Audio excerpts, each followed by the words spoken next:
Why don't airlines fly over Tibet? Look at a flight-aware map of airlines flying all over the world, and you'll notice something unusual. There are no planes flying over Tibet. The autonomous region of Tibet lies in the southwest part of China and borders India to the west, Nepal to the southwest, and Burma and Bhutan to the southeast. Tibet sits on the Tibetan Plateau, which is the world's largest and highest plateau. It covers around 965,000 square miles, which is 5 times the size of France. Most of the Tibetan Plateau lies at an elevation of between 13,000 and 5,000 feet. Known as the roof of the world, Tibet is also bordered by the world's 2 highest mountain peaks, Mount Everest at 29,029 feet and K2 at 28,251 feet high.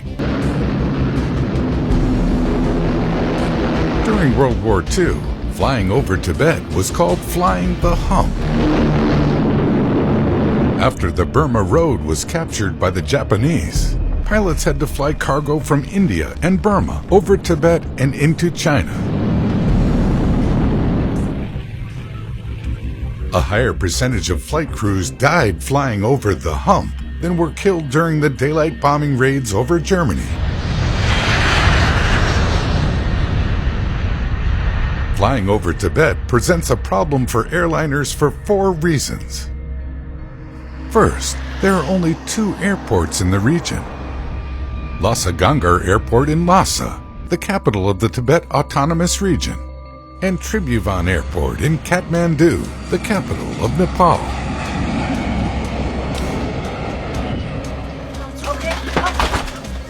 If there is a medical emergency on board an aircraft, there are no alternative airfields on which to land.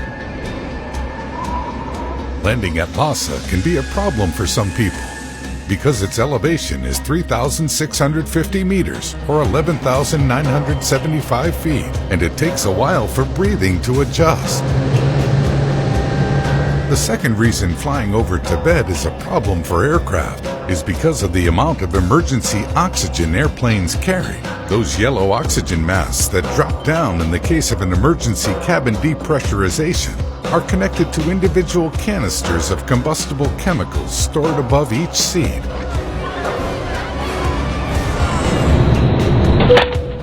You are told to pull down your mask because that motion ignites the chemicals which produce the oxygen. Planes have only between 10 and 20 minutes of oxygen, which should be long enough for an aircraft to descend to below 10,000 feet, where there is breathable air. But most of Tibet lies above 10,000 feet. The third reason flying over Tibet presents a problem for airliners is because of engine-out drift-down procedures.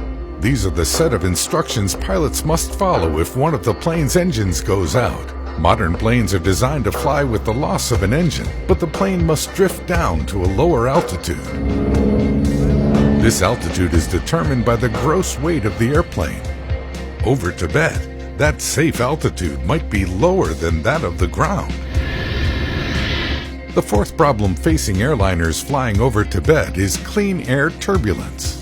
This type of turbulence can't be seen or predicted in advance by pilots. It is caused by eddies of air created when the airflow is disrupted by the Great Mountains in areas that have strong perpendicular winds and where temperature inversions are common. When flown through, clear air turbulence can be very destructive to an aircraft. According to the U.S. Federal Aviation Administration, clear air turbulence is the leading cause of injuries to passengers and flight attendants.